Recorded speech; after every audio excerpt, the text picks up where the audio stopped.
পানি দিতে গিয়েছেন তিনি। আমেরিকান এমবেসি ও ভারতের দূতাবাসে আক্রমণের পরিকল্পনায় চট্টগ্রাম থেকে এই জঙ্গিদেরকে গ্রেপ্তার, একদম হেডলাইন।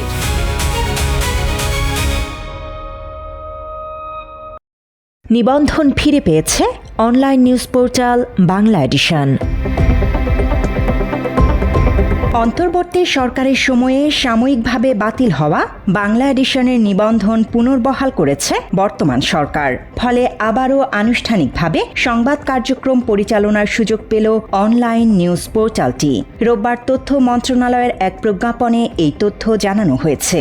2025 সালের 22 ডিসেম্বর বাংলা এডিশনের নিবন্ধন বাতিল করে তৎকালীন অন্তর্বর্তী সরকার। এরপর নিবন্ধন পুনর্বহালের জন্য সংশ্লিষ্ট কর্তৃপক্ষের কাছে আবেদন জানিয়েছিল বাংলা এডিশন কর্তৃপক্ষ। সেই আবেদনের পরই নিবন্ধন পুনর্বহালের সিদ্ধান্ত জানানো হলো। নিবন্ধন পুনর্বহালের পর সামাজিক যোগাযোগ মাধ্যম ফেসবুকে একটি পোস্ট দিয়েছেন বাংলা এডিশনের চেয়ারম্যান ও অনুসন্ধানী সাংবাদিক ইলিয়াস হোসাইন। পোস্টে নিবন্ধন ফিরিয়ে দেওয়ার জন্য প্রধানমন্ত্রী তারেক রহমানকে ধন্যবাদ জানান তিনি। কঠিন সময়ে যারা বাংলা এডিশনের পাশে ছিলেন তাদের প্রতিও কৃতজ্ঞতা প্রকাশ করেন ইলিয়াস হোসাইন। সত্যের বিজয় হয়েছে জানিয়ে আগামী দিনেও মজলুম অসহায় মানুষের পাশে থাকার ঘোষণা দিয়েছেন তিনি। এর আগে 16 জুলাই 2025-এ জুলাই আন্দোলনের চেতনাকে ধারণ করে আনুষ্ঠানিক যাত্রা শুরু করে বাংলা এডিশন। ঢাকার একটি 5 তারকা হোটেলে আয়োজিত উদ্বোধনী অনুষ্ঠানে উপস্থিত ছিলেন বিভিন্ন শ্রেণী পেশার মানুষ। একটা প্রতিষ্ঠান করা দরকার, একটা মানুষ শুনতে চায়, সেটা আমার এই প্রতিষ্ঠানের মাধ্যমে আমরা শোনাবো ইনশাল্লাহ। বাংলা এডিশন নামে এই যে একটা অনলাইন পোর্টালের যে যাত্রা শুরু, এটি অত্যন্ত তাৎপর্যবহ। এই প্রতিষ্ঠানটির শুভ আত্মপ্রকাশের দিনে আমি জনাব ইলিয়াস হোসেন এবং তার এই প্রতিষ্ঠানের সকল কর্মকর্তা কর্মচারী সাংবাদিক সবাইকে আন্তরিক অভিনন্দন জানাচ্ছি। সাংবাদিক ইলিয়াস হোসেন, তারই উদ্যোগে তারই প্রতিষ্ঠান আজকে নতুন একটি যাত্রা শুরু করতে যাচ্ছে, নতুন একটি গণমাধ্যম আমরা পেতে যাচ্ছি। বাংলা এডিশনের ইংরেজিতে যেটা বলা হয়েছে ব্রেথ অফ ফ্রেশ এয়ার, একটা সুবাতাস বওয়ার মতো হবে আমি আশা করি। এডিশন যে যাত্রা শুরু করেছে, আমি মনে করি নতুন বাংলার যে স্বপ্ন আমরা দেখছি সেটাও এরকম করে সত্য পরিণত হবে। জাতির কথা বলে, বাংলাদেশের কথা বলে, মজলুমের কথা বলে, ডান অথবা বাম কোনো দিকে আমরা চাই না বাংলা এডিশন যাক। যে সমস্ত পত্রিকাগুলি ভারত দ্বারা পরিচালিত হয় তারা তো বাংলাদেশের লোকের কথা বলবে না। জন্মলগ্ন থেকেই জুলাইয়ের স্মৃতি, ইসলাম ও মুসলিম বিশ্বের বিভিন্ন ইস্যু, মজলুম মানুষের অধিকার এবং নিপীড়নের বিরুদ্ধে নিজেদের অবস্থান তুলে ধরেছে বাংলা এডিশন।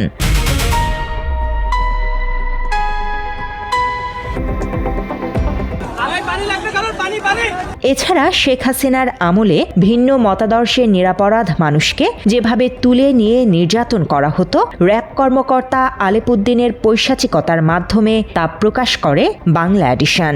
সময়ের সুযোগে এক আলেমের স্ত্রীকে রোজা ভাঙিয়ে অনৈতিক কাজে বারবার বাধ্য করতেন আলেপ। রমজান মাস, এমনকি কদরের দিন, সবের কদরের দিন ছিল, আমি ইতিকাফে ছিলাম, ওইবারই প্রথম ইতিকাফে বসছিলাম। একইভাবে দীর্ঘদিন ধরে অভিযোগ, শেখ হাসিনার জঙ্গি নাটকের অন্যতম হাতিয়ার প্রথম আলো এবং ডেইলি স্টার। এই দুই পত্রিকার জঙ্গি নাটকের তথ্য ফাঁস করা দেশের প্রথম গণমাধ্যম বাংলা এডিশন। পরিষ্কার দেখতে পাচ্ছিলাম যে প্রথম আলো পত্রিকার মধ্যে সামনে লেখা, এবং শিরোনামটা আমরা দেখে ফেললাম, ওখানে লেখা আছে আমেরিকান এমবেসি ও ভারতের দূতাবাসে আক্রমণের পরিকল্পনায় চট্টগ্রাম থেকে এই জঙ্গিদেরকে গ্রেপ্তার। মুখে নিরপেক্ষতার বুলি আওড়ে ঘরের অন্যায় নিয়ে পক্ষপাতমূলক আচরণের অভিযোগও রয়েছে প্রথম আলো, ডেইলি স্টারের বিরুদ্ধে। প্রথম আলো ট্রান্সকম গ্রুপের মালিকানাধীন, তবে ট্রান্সকমের বর্তমান চেয়ারম্যান শাহনাজ রহমান এবং ব্যবস্থাপনা পরিচালক সিমিন রহমানের বিরুদ্ধে পারিবারিক ভুয়া did of settlement, company share আত্মসাৎ, সিমিনের বিরুদ্ধে ভাই আরশাদ ওয়ালিউর রহমানকে হত্যার অভিযোগ সহ নানা অভিযোগ থাকলেও চুপ ছিল পত্রিকাটি। প্রথম আলো পরিবারের পারিবারিক হত্যাকাণ্ডের রহস্য এবং শেয়ার আত্মসাতের গোমর ফাঁস করে Bangla edition. Mister Mathiur Rahman, editor of Prothom Alo, goes to Tanjibul Alam's office and tells him to drop the case. যে সিমিন রহমান পাঠিয়েছে তুমি এই কেসটা ড্রপ করো। বাংলা এডিশনের আরেকটি অনুসন্ধানী প্রতিবেদনে উঠে আসে অভিনেত্রী মেহের আফরোজ শাওনের ভয়াবহ রূপ। তিনি ব্যক্তিগত জীবনে বিয়ে করেছিলেন তার চেয়ে 33 বছরের বড় লেখক ও সাহিত্যিক হুমায়ুন আহমেদকে। তবে নিজের বাবার ক্ষেত্রে তিনি প্রায় একই বিষয় মেনে না নিয়ে ভয়াবহ নির্যাতন শুরু করেন। তার বাবা মোহাম্মদ আলী এক নারীকে বিয়ে করায় শাওন বাবাকে পিটিয়ে রিহ্যাব সেন্টারে ভর্তি করান। সেই সাথে ভুক্তভোগী নারীকে মিথ্যা মামলায় ফাঁসিয়ে ক্ষমতার দাপটে কারাগারে পাঠান শাওন। অন্তরালের এসব ঘটনা সবার আগে উঠে আসে বাংলা এডিশনের অনুসন্ধানী প্রতিবেদনে। এই মিথ্যা মামলাটা শাওন নিজেই দিছে এবং নিজে ইচ্ছা করে মিথ্যা কথাটা লিখছে। ধর্মের নামে প্রতারণা, ছদ্মবেশী ভণ্ড আলেম, সাধারণ মানুষকে জিম্মি করে অর্থ হাতিয়ে নেয়া, এসব ঘটনাও সামনে আনে বাংলা এডিশন। কখনো সেই প্রতারণার শিকার হয়েছে সাধারণ মানুষ, কখনো পরিচিত মুখও। তার হাত থেকে রেহাই পায়নি সঙ্গীত শিল্পী ইভা আরমানো। এমনই এক ঠকবাজ প্রতারকের নাম ভোরের পাতার পলাতক সম্পাদক কাজী এরতেজা হাসান। খুব মহান ব্যক্তির পাগড়ি ফুগড়ি পইরে আইসায় জমি জমা দখল করত। এই যে ধর্মীয় লেবাজের আড়ালে ইর্তেজা যে এতটা একটা ভয়ানক একটা যে রূপ, ধর্মের লেবাস ধরে তারপরে যে তাকে আবার ভিকটিম বানিয়ে তাকে যে ব্ল্যাকমেল করে, এটা আমি ইর্তেজাকে দেখে। অন্যদিকে মুসলিম সংখ্যা গরিষ্ঠ এলাকা হওয়া সত্ত্বেও কুড়িগ্রামের ডাকনিরপাট বাজারে স্বাধীনতার পর থেকেই নিষিদ্ধ ছিল গরু জবাই করা। বিষয়টি নিয়ে বাংলা এডিশনের সংবাদ প্রকাশের পরই স্বাধীনতার পর প্রথমবারের মতো গরু জবাই হয় ওই এলাকায়। বাংলা এডিশনের সাংবাদিকদের পক্ষ থেকে নিউজ করার কারণে, সারা বাংলাদেশে ছড়িয়ে দেওয়ার কারণে আলহামদুলিল্লাহ আজকে ডাকনিরপাট বাজারে গরু জবাই করা হবে। বাংলা এডিশনের যে ভাইয়েরা এই সহযোগিতা করেছেন তাদেরকে আন্তরিকভাবে অভিনন্দন জানাই। এছাড়া বিডিআর বিদ্রোহের ঘটনায় দীর্ঘদিন ধরে চলা বিচার ও বিতর্কের মাঝে বাংলা এডিশন তুলে ধরে নিরপরাধ দাবি করা অনেক বিডিআর সদস্যের পরিবারের আর্তনাদ। তাদের মুক্তির দাবিকে কেন্দ্র করে তৈরি হয় এক ধরনের সংগ্রাম যা এখনো চলমান। এখানে আমার হাজবেন্ডের কি অপরাধটা এখানে দেখেন, সে তো পালাইয়া যায় নাই, সে তো কাউকে খুন করে নাই, তার ফ্যামিলির ভিতরে ছিল, ওনাকে অমানবিক নির্যাতন করা হয়েছে।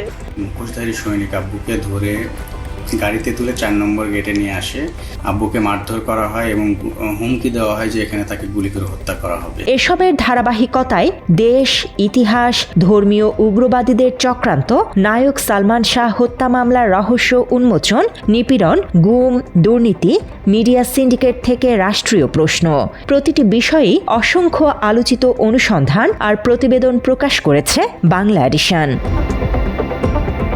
এর মাঝেই যাত্রার মাত্র কয়েক মাসের মধ্যেই আসে বড় ধাক্কা। তৎকালীন অন্তর্বর্তী সরকারের সিদ্ধান্তে সাময়িকভাবে বাতিল হয় বাংলা এডিশনের নিবন্ধন।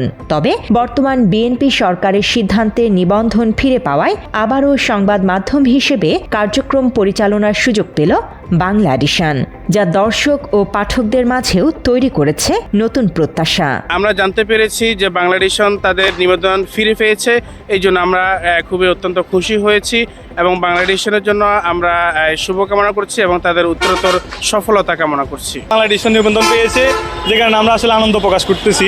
বাংলা এডিশন নিবন্ধন ফিরে পাওয়াতে আমরা অনেক আনন্দিত, উচ্ছ্বসিত। বাংলাদেশ সরকারকে ধন্যবাদ জানাচ্ছি যে বাংলা এডিশনের মতো জনপ্রিয় একটি অনুমোদন দেওয়ার জন্য। নিবন্ধন ফিরে পাওয়ার পর অতীতের মতো ভবিষ্যতেও সত্য ও ন্যায়ের পক্ষে অবস্থান অব্যাহত রাখার ঘোষণা দিয়েছে বাংলা এডিশন কর্তৃপক্ষ।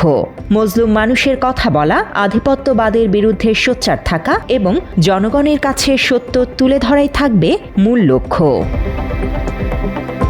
আল্লাহ হাফেজ।